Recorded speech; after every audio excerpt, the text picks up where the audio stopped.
Hello everyone, Mike1217 here, welcome back to Let's Play Majora's Mask. And I think I was going for the wrong staircase here. You're supposed to go for this staircase if you want to jump through the floor, which I did, yay! Because it does that because it's a transition staircase. You're transitioning between the two sections of Clock Town. Anyway, what I'm going to be doing in this episode, aside from screwing around with glitches, is heading for the coast, which actually I don't even need to run there. I can just warp there, because in the last episode we got bored at the beginning and decided to open up the owl statue actually in the coast. We already did our jumping over of fences over there, so we can just warp over now. And in the last episode I went here looking for something in the bay, and it wasn't there. And that's probably because it was the second day, but now that we are with a fresh new cycle, this thing should be out here on the first day. Because otherwise I can't really progress in the game if it's not out here. Oh yeah, the seagulls are flying around, okay. There we go. I've never actually done this though from behind. So it's kind of convenient that we warp right behind this Zora. Yeah, I would guess by the second day this Zora would drown and die, which sounds like it doesn't make any sense, because these are creatures that thrive in water. They're fish-like creatures, and apparently he is drowning, so I don't really understand what exactly happened to him. In fact, I'm going to try to pay attention to the text here and find out what exactly happens to this character.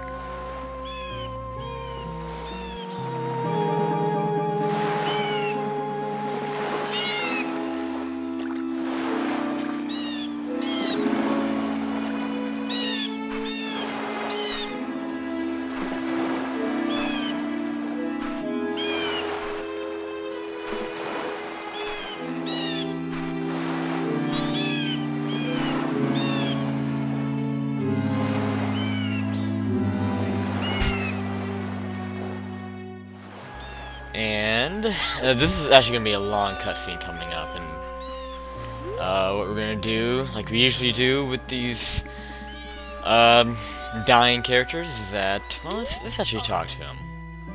See if he'll probably tell us. This is Macau from the Zora band, it turns out, so he's a really famous Zora. And listen, I guess we have, okay, so we do have to listen first. And this is gotta be the most spontaneous guitar solo ever. He's dying, and all of a sudden, just spontaneous guitar solo.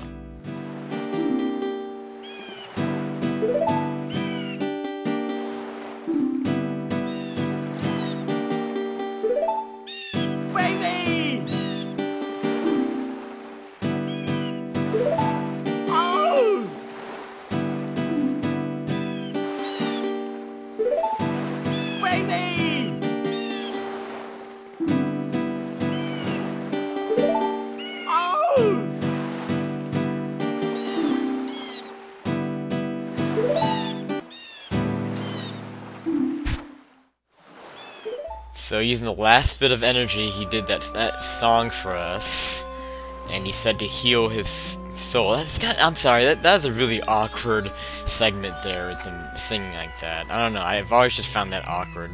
Like with the Zelda character saying baby and using all these like rock terms, you know what I mean? Like, I don't know, it just seems really weird in a Zelda game to have a character act like that. But whatever, let's play a song Healing. And we will heal his soul.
And upon healing Mikau's soul, he leaves his mask behind. This is the Zora mask, the last of the 3 main transformation masks. And I really like this transformation form. This will of course turns into our Zora form. Oh, there's one little bit here coming up. Rocks out one more time as a ghost.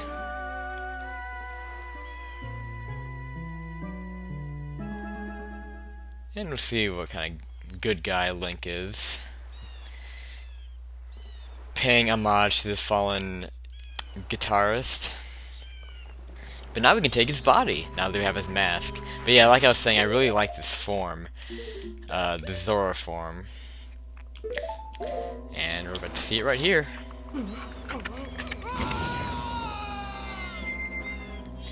And this is probably the closest thing you're gonna get to having adult Link in this game. Well, not really, there's something else at the end, but I'm not gonna spoil anything. It's actually something I'm not gonna use. It's Fierce Deity's mask, never mind, I'll just say it. Fierce Deity's mask is adult Link in this game.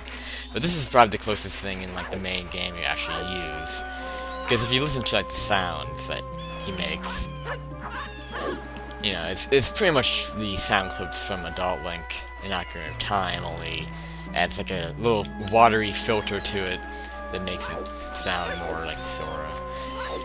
Anyway, let's show off this body here. I'll show off the on-land stuff first. You know, just kind of typical attacking, not much special there. If you hold on B though, you will have these double boomerangs, which really aren't that useful. This is pretty much this game's replacement for the boomerang, which kind of upsets me because the boomerang is my favorite overall item in the Zelda series. I find it to be so useful in this game.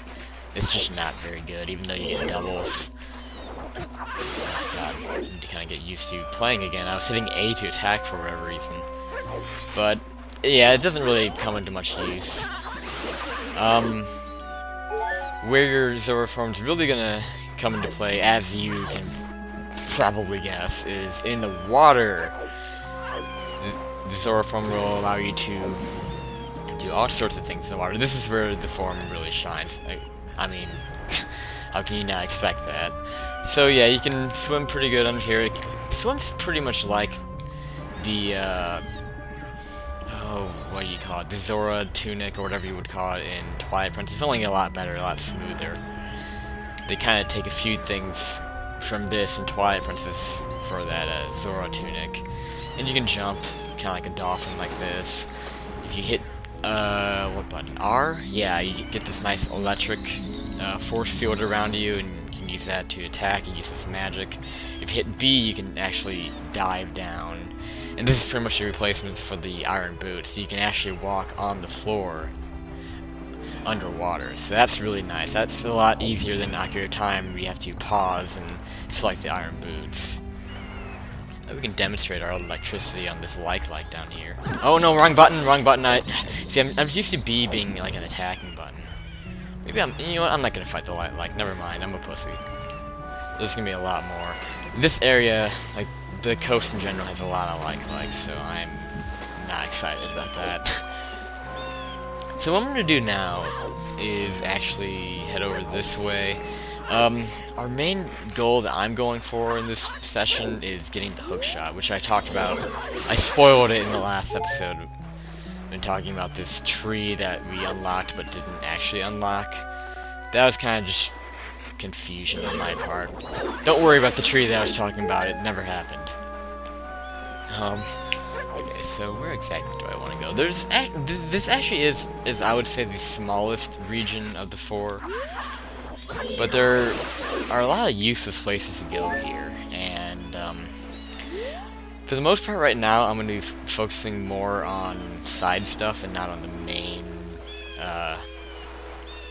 the main objectives of this area. I mean, the hookshot is part of the main objective, so we will be getting that, but there is a lot that we actually have to do here that I'm not going to be doing in this cycle. What I actually want to do is actually go this way, to this decorated structure. Oh yeah, you can't use electric underwater. Damn it. See, I'm trying to get... It's been a while since I played, so I'm trying to get used to the Zora form again. those bony fish are so annoying, so just make sure you look out for those and be ready to hit R and use your electric power. Here's another like we can try to kill. Or just damage, that's fine.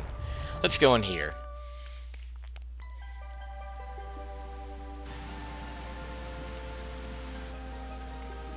This is Zora Hall, and this is pretty much this game's version of Zora Domain. They even have the nice calming music here, so we're going to explore this a little bit. There's a lot of side quest stuff you can do here, but stuff that I'm not going to do because it's just not necessary. I think you can get some heart pieces here, and I'm not going to worry about them, but I might show the band members in here if you want me to. You know what, I'll just say that. If you want me to show the band members, I'll do it, but otherwise I probably won't. So there you go.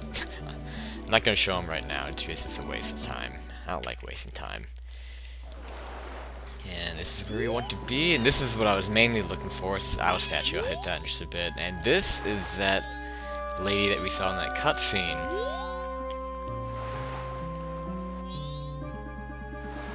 And she didn't have anything to say, so she is depressed, and we will find out that we actually have to do something about that, and we'll find out more why she is depressed. But for right now, let's hit this. I don't think you have to hit this with your sword, I'm just gonna do it. I could have just attacked that as Macau, but I decided to hit it with my sword, whatever. So now we can warp over here. This is where you can unlock the temple, actually, but of course, like the other two areas, we need to learn a song. And that won't be for quite a while. Again, I'm mostly going to be focusing on side things in this area. So, now that I guess I can warp. Oh yeah, that's right, I do have this. This is Macau's instrument. The guitar, of course. The fish guitar. So I'm gonna warp back to the bay, actually. That's really all I came here for, was that owl statue. So I'm gonna warp back to the bay, and I'm gonna head a different direction. Actually, I also have to shoot down Tingle and get maps. I gotta get maps. I was kind of noticing there was something missing there when I was exploring, and like, what is missing? And I just realized, oh, it's the map. I don't have the map for this area yet, so let's do that. I want to see if you can knock his balloon down with your thing, your boomerangs. This might be kind of tricky. No, I think he's too high up. Let me get a little bit closer. Oh well, that didn't work out very well. I probably would just say screw it. Yeah, I think he's just too high up. So let's get my bow and arrow and just do it this way. Again, like you. And of course I don't have arrows. Then we'll use the Deku form, I guess. Jeez, this is sloppy. We haven't really seen the Deku form in a while, and quite frankly, we're not going to see him very much. It's kind of unfortunate that the Deku form doesn't really see much use after the first area. Like the Goron form, he sees quite a bit. Oh shit, he's too high up for that too. The Goron form does see a good amount of use after the mountain. I mean, of course, not nearly as much use. You know, because they have to have the Zora form shine here. But the Goron form does have some uses in this area, but the Deku form doesn't have anything to do here, really. Okay, so I'm gonna just go get arrows. I'll be back. I'm not gonna waste your time making you watch me go get arrows. Okay, so I just went back to Clocktown to buy arrows. I didn't feel like going around slashing bushes and all that. It's just easier to go to Clocktown and go to that shop. I just bought 50 arrows there. No biggie. I also withdrew 100 rupees from the bank, so that's nice. We really don't need that bank at all anymore. Again, the only reason why you would need to keep depositing rupees in there, well, there's two reasons for that. One is to get the adult wallet, which I already have, and then the second reason would be to get a heart piece, which I don't want. So we're done with the banker. And we're not done with this guy, though. Not too much more of him, though. We only need to get 2 more maps, I think, from him.